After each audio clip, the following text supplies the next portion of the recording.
Alkisah pada zaman dahulu kala, hiduplah seorang raja yang dikenal dengan sifat bijaksana dan adil. Sang raja memiliki 6 putri dan 2 putra, diberi nama berdasarkan warna.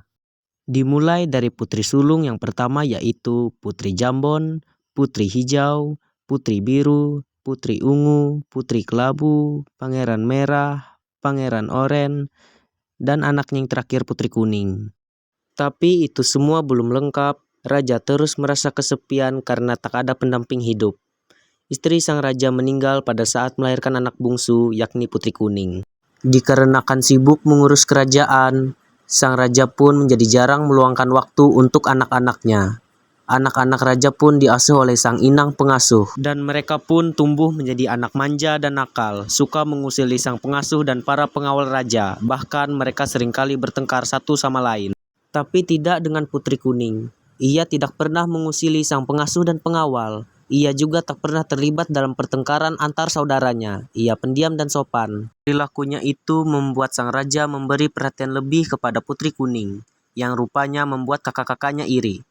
Putri Kuning lebih sering menghabiskan waktu sendiri di makam sang ibu. Hai Putri Kuning, apa yang sedang kamu perbuat? Banyakkah waktu luangmu sehingga kamu betah di sini? Ada apa ini? Lihat Putri Kuning ini mengerjakan hal seharusnya dilakukan oleh tukang kebun. Ini makam ibu kita, bukan kebun. Kau ini Putri Kuning, sengaja mencari perhatian ayah. Lagian ibu meninggal gara-gara melahirkan engkau. Ibu. Suatu saat, raja ingin melakukan perjalanan jauh. Ia ditemani pengawalnya mengumpulkan semua anak-anak. Wahai anak-anakku, ayah ingin pergi untuk beberapa saat. Apa yang kalian inginkan ketika ayah pulang? Aku ingin perhiasan emas yang banyak, ayah. Aku ingin pedang yang berkilau, ayah. Aku ingin gaun yang indah, ayah. Aku ingin kain sutra, ayah. Semua anak raja menyebut barang mahal yang mereka inginkan untuk dibawa pulang saat sang ayah pulang. Namun, berbeda dengan Putri Kuning.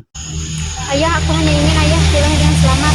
7 kakak Putri Kuning pun saling pandang dan berbisik dengan sinis, serta tertawa kecil mendengar apa yang diinginkan Putri Kuning. Anakku, permintaanmu sungguh mulia. Ayah pastikan ayah akan pulang dengan selamat.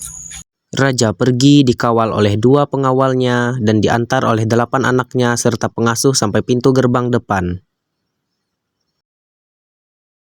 Semenjak sang ayah pergi, keadaan istana menjadi kacau balau. Anak-anak sang raja menjadi sangat nakal dan seenaknya di istana mengganggu pengasuh dan berkelahi.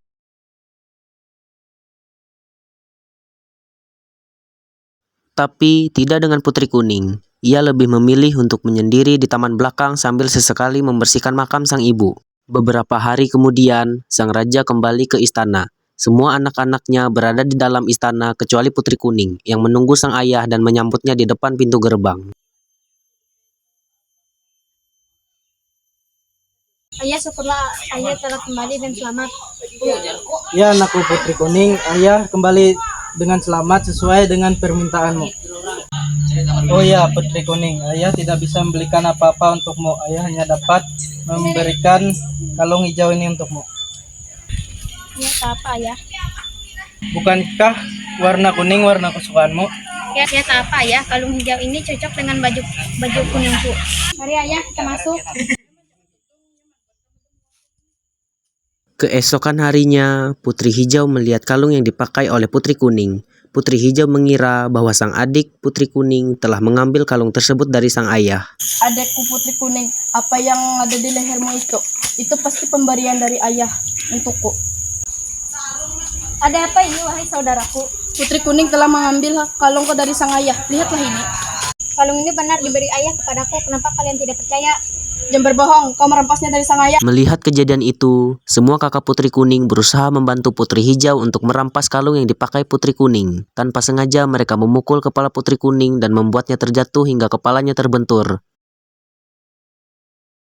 Apa yang telah kita lakukan? Saya tahu kita bisa mati. Cepat kubur dia di taman belakang. Mereka bertujuh menggotong tubuh Putri Kuning dan menguburnya persis di samping makam sang ibu. Berbulan-bulan raja mencari Putri Kuning yang hilang. Pengawal raja pun telah mencari Putri Kuning ke seluruh penjuru istana dan desa, namun tak kunjung menemukannya. Sang raja pun pada akhirnya mengirim semua anaknya ke tempat yang jauh untuk dapat mendisiplinkan mereka dan belajar mengenai moral budi pekerti. Tiba-tiba suatu hari sang raja dibuat terkejut dengan bunga yang tumbuh tak tahu asalnya, tepat di sebelah makam sang istri yang tak lain di atas makam sang putri kuning. Bunga ini sungguh indah, warnanya putih kekuningan, mengingatkanku dengan putri kuning. Akan kuberi namanya Kemuning.